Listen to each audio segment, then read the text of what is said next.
श्री स्वामी समर्थ, श्री स्वामी कार्यसिद्धी या चॅनलमध्ये तुमच्या सगळ्यांचं मनापासून स्वागत.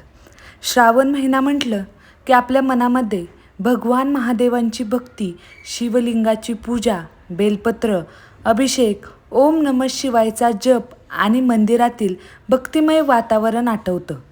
श्रावण महिना हा भगवान शिवांना अत्यंत प्रिय मानला जातो. या महिन्यात केली जाणारी शिवभक्ती, नामस्मरण आणि श्रद्धेने केलेली पूजा मनाला समाधान देणारी ठरते. म्हणूनच श्रावणातील प्रत्येक दिवसाला विशेष महत्त्व आहे आणि त्यातही श्रावणातील गुरुवार अनेक भक्त श्रद्धेने पाळतात. आजच्या व्हिडिओमध्ये आपण जाणून घेणार आहोत की श्रावण महिन्यातील प्रत्येक गुरुवारी स्वामी समर्थ महाराजांची सेवा आणि मनापासून पूजा कशी करायची, कोणती एक गोष्ट नक्की करायची आहे आणि कोणत्या पद्धतीने भगवान महादेवांचं स्मरण करायचं आहे. त्यासाठी हा व्हिडिओ शेवटपर्यंत नक्की पहा. चॅनलवर नवीन असताल तर चॅनलला सबस्क्राईब करा आणि कमेंटमध्ये ओम नमः शिवाय नक्की लिहा. तुमच्या मनातील कोणतीही इच्छा असेल ती लगेच तुमची इच्छा पूर्ण होणार आहे. सर्वात आधी एक गोष्ट लक्षात ठेवा, देवाला मोठमोठे नैवेद्य, महागड्या वस्तू किंवा दिखाऊ पूजा आवश्यक नसतात. देवासाठी सर्वात महत्त्वाची गोष्ट म्हणजे भक्ती आणि मनातील श्रद्धा. आपल्या परिस्थितीनुसार जे शक्य असेल ते करा. श्रद्धेने केलेली साधी पूजा देखील मनाला समाधान देऊ शकते. श्रावणातील गुरुवारी सकाळी लवकर उठून घराची स्वच्छता करा. शक्य असेल तर स्नान करून स्वच्छ कपडे घाला. घरातील देवघर स्वच्छ करून भगवान शिवांचं आणि स्वामी समर्थांचं नामस्मरण करा. जर तुमच्या घरी शिवलिंग, स्वामी समर्थ महाराजांचा फोटो किंवा मूर्ती असेल तर त्याची योग्य पद्धतीने स्वच्छता करून त्याची पूजा करा. शिवलिंग नसेल तर भगवान शिवांच्या फोटोसमोर किंवा मंदिरात जाऊन तुम्ही पूजा करू शकता. पूजा करण्यापूर्वी काही क्षण शांत बसा. डोळे बंद करून मनामध्ये स्वामी समर्थ महाराजांचं स्मरण करा आणि मनातील सर्व चिंता त्यांच्या चरणी सोपवा. कारण आपण अनेकदा आयुष्यातील प्रत्येक गोष्ट स्वतःच्या मनाप्रमाणे घडवण्याचा प्रयत्न करतो. एखादी इच्छा पूर्ण झाली नाही की आपण अस्वस्थ होतो. एखादं काम अडकलं की चिंता करतो. पण स्वामी भक्ती आपल्याला एक गोष्ट शिकवते, आपण आपलं कर्म प्रामाणिकपणे करायचं आणि बाकी स्वामींच्या चरणी सोडून द्यायचं. स्वामी समर्थांच्या फोटोसमोर दिवा लावा, अगरबत्ती लावा. शक्य असेल तर फुले अर्पण करा. स्वामींना नैवेद्य दाखवा. नैवेद्यासाठी मोठमोठ्या पदार्थांची गरज नाही. घरात जे तुम्ही प्रेमाने बनवलं आहे त्यातील थोडासा भाग भक्तीने अर्पण करा. यानंतर स्वामी समर्थ महाराजांचा नामजप करा. श्री स्वामी समर्थ, श्री स्वामी समर्थ, श्री स्वामी समर्थ. हा जप करताना घाई करू नका. आपल्या श्वासाबरोबरच स्वामींचं नाव मनात घेत राहा. घरामध्ये कामं असतील, मुलांची जबाबदारी असेल, नोकरी किंवा व्यवसाय असेल तर काही मिनिटे स्वामींसाठी काढा. या श्रावणातील प्रत्येक गुरुवारी एक सुंदर संकल्प करा. आज मी काही वेळ स्वामींच्या नामस्मरणासाठी देणार आहे. पहिल्या गुरुवारी स्वामींच्या चरणी प्रार्थना करा की स्वामी, माझ्या मनातील भीती आणि चिंता दूर करा. मला योग्य मार्ग दाखवा. दुसऱ्या गुरुवारी आपल्या कुटुंबासाठी प्रार्थना करा. आई वडील, पती पत्नी, मुलं, भाऊ बहीण आणि आपल्या जवळच्या सर्व व्यक्तींसाठी स्वामीकडे सुख मागा.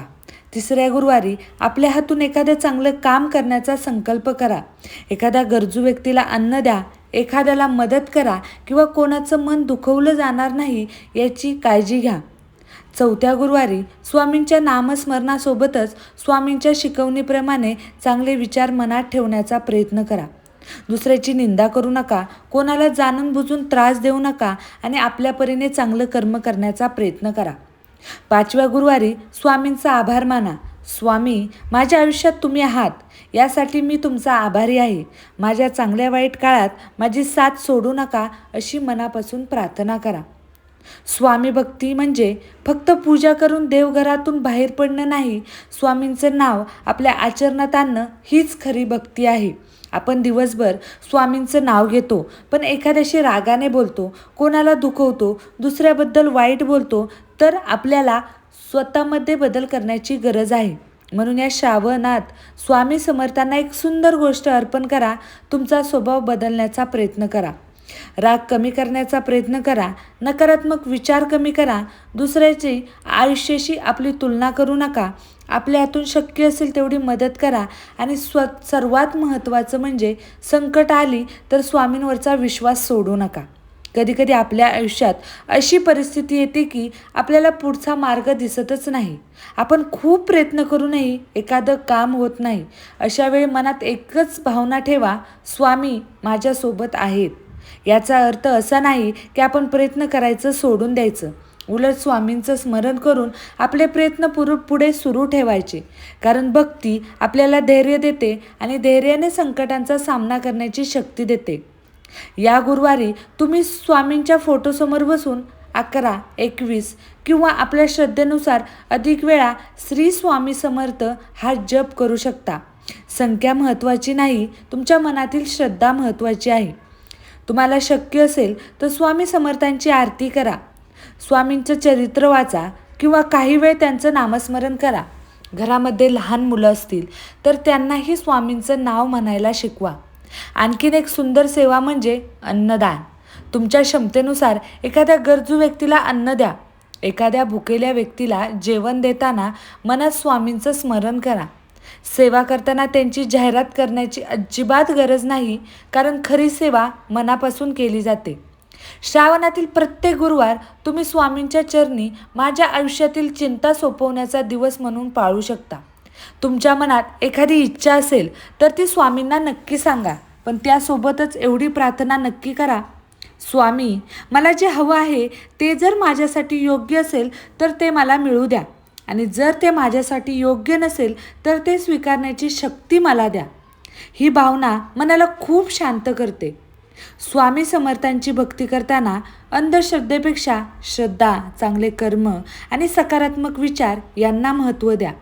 कोणतीही पूजा किंवा उपाय केल्याने एखादी गोष्ट हमखास घडेल अशी हमी देता येणार नाही. पण भक्ती, नामस्मरण आणि चांगले कर्म आपल्या मनाला आधार देतात आणि संकटांना सामोरे जाण्याची ताकद देतात. आता शेवटी स्वामी समर्थांच्या चरणी मनापासून आपण सगळ्यांनी प्रार्थना करूया. हे अक्कलकोट निवासी श्री स्वामी समर्थ महाराज, या पवित्र श्रावण महिन्यात जो भक्त तुमचे नामस्मरण करत आहे त्यांच्या मनाला शांतता द्या. ज्यांच्या मनात चिंता आहे त्यांना धैर्य द्या. ज्यांच्या घरात अडचणी आहेत त्यांच्या घरात प्रेम आणि समाधान राहू द्या. आईवडिलांवर तुमची कृपा राहू द्या. मुलांना योग्य संस्कार आणि चांगलं भविष्य द्या. ज्यांना योग्य मार्ग सापडत नाही त्यांना योग्य दिशा द्या. आणि आमच्या हातून नेहमी चांगले कर्म घडू द्या. स्वामी, सुखात आम्ही तुम्हाला विसरू नये आणि दुःखात तुमच्यावरचा विश्वास सोडू नये. श्री स्वामी समर्थ, श्री स्वामी समर्थ, श्री स्वामी समर्थ. तुम्हीही श्रावणातील प्रत्येक गुरुवारी काही मिनिटे स्वामींच्या नामस्मरणासाठी नक्की द्या. पूजा मोठी असण्यापेक्षा मन मोठं असणं महत्त्वाचं आहे. घरात किती वस्तू आहेत यापेक्षा घरात किती श्रद्धा आहे हे महत्त्वाचं आहे. स्वामींवर विश्वास ठेवा, चांगले कर्म करत राहा आणि मनापासून एकच नाम घ्या, श्री स्वामी समर्थ. तर तुम्हाला आजचा हा व्हिडिओ कसा वाटला मला कमेंट करून नक्की सांगा. तुम्हाला जर हा व्हिडिओ आवडला असेल तर व्हिडिओला लाईक करा, शेअर करा आणि चॅनलला सबस्क्राईब करायला विसरू नका. भेटूया नवीन अशा एका व्हिडिओसोबत. तोपर्यंत श्री स्वामी समर्थ. अवधूत चिंतन. श्री गुरुदेव दत्त.